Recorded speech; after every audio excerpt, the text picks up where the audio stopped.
Hello friend, कैसे हैं आप सभी। आशा करते हैं आप बेहतर होंगे, साथ ही मेरी वॉइस आप तक प्रॉपर आ रही होगी। तो आज हम बात करने वाले हैं एमपी अपेक्स बैंक 2025-26 की जो रिक्वायरमेंट है उसके बारे में। क्या पढ़ें, कैसे पढ़ें, कहाँ से पढ़ें कि हम एग्ज़ाम में बेहतर परफॉर्म कर पाएँ। ऐसे पढ़ोगे, थंबनेल में इसी लिखा गया है कि बेस्ट स्ट्रेटजी क्या रहेगी, कोर्स लेना ज़रूरी है क्या, कौन सी बुक्स प्रेफर करें और कौन से सब्जेक्ट स्कोरिंग सब्जेक्ट रहेंगे। क्योंकि ये अगर आप इसे बैंक लेवल का एग्ज़ाम समझ के तैयारी करेंगे तो आप बहुत बड़ी गलती कर बैठेंगे, क्योंकि एमपी का एग्ज़ाम है। हाँ, आपकी संस्था आईबीपीएस ले रही है, वो मानते हैं, बट इसका जो मेन बेस रहता है वो एमपी के लेवल का ही रहता है। तो सभी बच्चे ध्यान दें कि तैयारी कैसी करनी है। इस स्पष्ट शब्दों में लिखा है मैंने, क्या पढ़ें, कैसे पढ़ें, कहाँ से पढ़ें। जो बिगनर हैं उनके लिए स्ट्रेटजी क्या रहेगी, जो रिपीटर हैं उनके लिए स्ट्रेटजी क्या रहेगी, इस वीडियो में जानेंगे। वीडियो को अंत तक ज़रूर देखें। चैनल पर नए हैं, चैनल को सब्सक्राइब ज़रूर करें।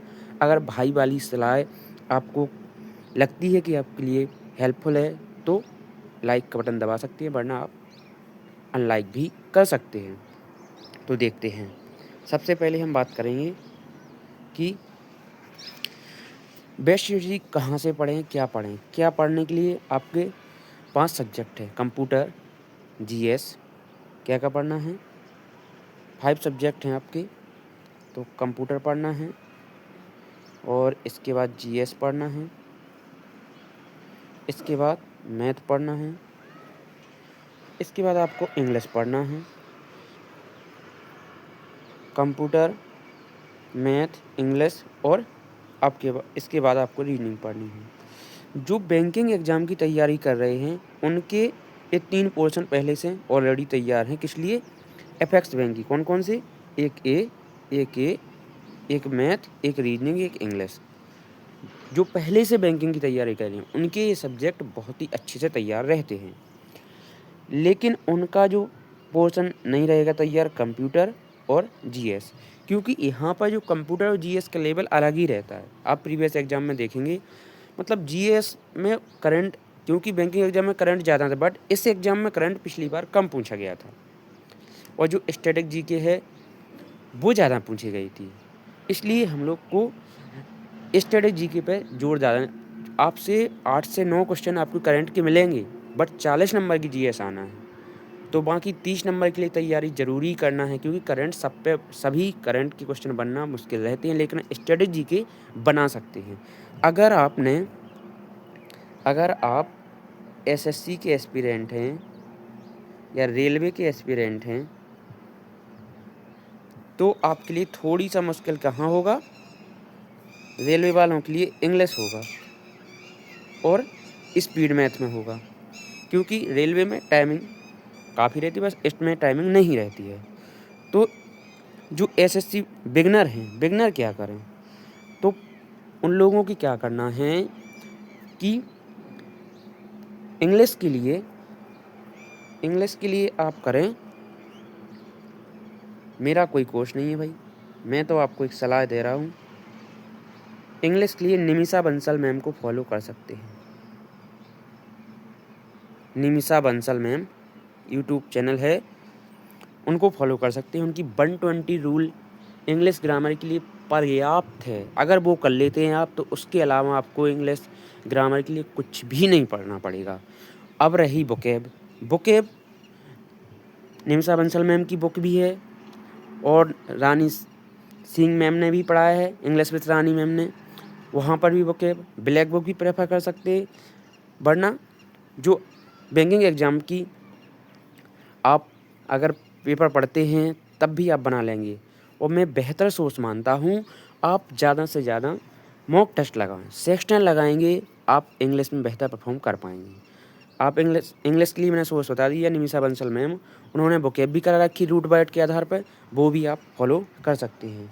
जीएस के लिए अगर आप बिगनर हैं तो, क्योंकि समय कम है, अगर आप किसी का कोर्स परचेज करेंगे तो कोर्स ही करते रह जाएंगे। मैं पहले बता रहा हूँ, कोर्स ही करते रह जाएंगे। इसलिए ज़्यादा से ज़्यादा टाइम आपको प्रैक्टिस पे देना होगा, क्योंकि banking exam is a game of speed. अगर स्पीड है आपके पास तभी आप बैंकिंग एग्ज़ाम क्लियर कर सकते हैं, वरना आप सपने ही देखते रह जाएंगे। इसलिए आपको डेली प्रैक्टिस करना है। डेली पाँचों सब्जेक्टों के जो सेक्शनल मॉक ज़रूर अटैम्प्ट करें। अभी शुरुआत में नंबर कम आ सकते हैं, डिमोटिवेट नहीं होना है, क्योंकि सभी लोग जीरो से ही हीरो बनते हैं। तो जीएस के लिए आप थ्योरी के लिए लूसेंट प्रेफर कर सकते हैं। आप बैंकिंग एग्ज़ाम के लिए लूसेंट बता रहा हूँ, कई लोग अजीब समझेंगे कि लूसेंट, बट स्ट्रेटेजी के लिए बेस्ट सोर्स है लूसेंट, खासकर एमपी के अपेक्स बैंक के लिए। तो आप जीएस की लूसेंट प्रेफर कर सकते हैं। इंग्लिश मीडियम के वाले इंग्लिश मीडियम लूसेंट प्रेफर कर सकते हैं, इंग्लिश जीएस। लेकिन करंट आपको किसी भी एक चैनल को पीडीएफ पढ़ना है, ना कि यूट्यूब से। वीकली पीडीएफ आपको रीड करना है करंट के लिए। यूट्यूब चैनल पर बिल्कुल भी समय ख़राब नहीं करना है, क्योंकि समय बहुत कम है। अब इंग्लिश और जीएसई, इसके बाद आ जाते हैं कंप्यूटर। कंप्यूटर और जीएस आपका स्कोरिंग सब्जेक्ट रहेगा, बार बार कह रहा हूँ मैं। कंप्यूटर आपका स्कोरिंग सब्जेक्ट रहेगा। अगर आपको भीड़ से अलग होना है तो कंप्यूटर और जीएस में आपके मार्क्स 80 में से 60 प्लस अगर आपके आते हैं तो डेफिनेटली बहुत ज़्यादा, मतलब आप उस भीड़ से अलग हो जाएंगे जो एवरेज से भी थोड़ी अप हैं। अगर कंप्यूटर और जीएस में आपके 60 प्लस आ रहे हैं तो आपका सिलेक्शन श्योर है, और इससे ज़्यादा आए, क्योंकि जिसने जो ट्रेनिंग ऑफिसर का एग्ज़ाम दे रहा है एमपी का, या एएसआई का एग्ज़ाम देगा, या यूपी ऑपरेटर देगा, तो उसका कंप्यूटर बहुत ही अच्छी पकड़ होगी कंप्यूटर में, तो डेफिनेटली वो अच्छा बेहतर परफॉर्म कर पाएगा। तो अगर आप ट्रेनिंग ऑफिसर के लिए अप्लाई कर सकते हैं तो करिए, एएसआई के लिए अप्लाई भी कर सकते हैं, क्योंकि कंप्यूटर हम लोग को पढ़ना ही है। इससे बेहतर है कि उसके लिए अप्लाई कर दें। तो कंप्यूटर के लिए सोच रहेगा, आप कोई एक बुक पर प्रेफर कर सकते हैं। बैडमाल की भी कर सकते हैं। अरिहंत की बेस्ट सोर्स है, अरिहंत की बुक बेस्ट सोर्स है, आप अरिहंत की बुक प्रेफर कर सकते हैं। तो अरिहंत की बुक आप प्रेफर कर सकते हैं। जी, मैं किसी का प्रमोशन नहीं कर रहा हूँ, मैं अपने जो मैंने पढ़ा है मैं वो आपको बता रहा हूँ। अरिहंत की बुक प्रेफर कर सकते हैं। इंग्लिश जीएस हो गया। मैथ के लिए कोई भी रामबाण नहीं है, आपको प्रैक्टिस करनी होगी। ज़्यादा से ज़्यादा सेक्शनल अटैम्प्ट करें, तभी आप बेहतर परफॉर्म कर पाएंगे। तो मैथ के लिए सेक्शनल अटैम्प्ट करें, सेक्शनल। और रीजनिंग के लिए भी यही है कि रीजनिंग के लिए भी आप सेक्शनल अटैम्प्ट करें, तभी आप बेहतर। अब कई लोग कहेंगे भैया कि अभी जो सब एक कॉन्सेप्ट क्लियर नहीं है, तो किसी का जैसे पैराजम वो पजल हैं, तो किसी वो आर्ट ऑफ रीजनिंग सर हैं, उनकी एक आप मैराथन देख लीजिए पजल की, उसमें आपकी सभी प्रकार की पजल पढ़ाई हुई हैं। एक बार आप पढ़ लीजिए और ज़्यादा से ज़्यादा प्रैक्टिस करेंगे, तभी आप बेहतर परफॉर्म कर पाएंगे, वरना आप कोर्स ही करते रह जाएंगे। अगर कोर्स के चक्कर में पड़े तो कुछ नहीं होगा। तो एक बार आपको अगर कॉन्सेप्ट क्लियर नहीं है तो एक बार कॉन्सेप्ट क्लियर करिए। मैथ में ज़रूर कहूँगा कि किस पे कमांड ज़्यादा करना है आपको, स्पीड मैथ पे। स्पीड मैथ पे ज़रूर कमांड रखिए, क्योंकि 40 में से अगर आपको 25 से 30 नंबर चाहिए तो आपकी स्पीड मैथ पे कमांड होना चाहिए।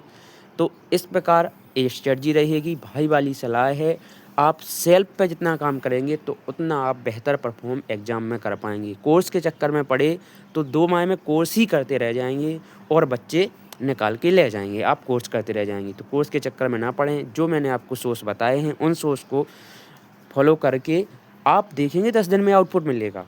मैं अगर झूठ बोल रहा हूँ तो आप 10 दिन उसको फॉलो करके देखिए, मेहनत करके देखिए, 8 से 10 घंटे स्टडी करके देखिए, डेफिनेटली आपको आउटपुट मिलेगा। तो इसके बावजूद भी आपकी कोई क्वेरी है तो कमेंट के माध्यम से पूछ सकते हैं। हमारे टेलीग्राम ग्रुप है, उसकी लिंक आपको कमेंट बॉक्स में मिल जाएगी। वहाँ पर आप कोई भी क्वेरी है, आपको डाउट लगता है तो भाई समझ कर आप पूछ सकते हैं। जय हिंद, जय भारत।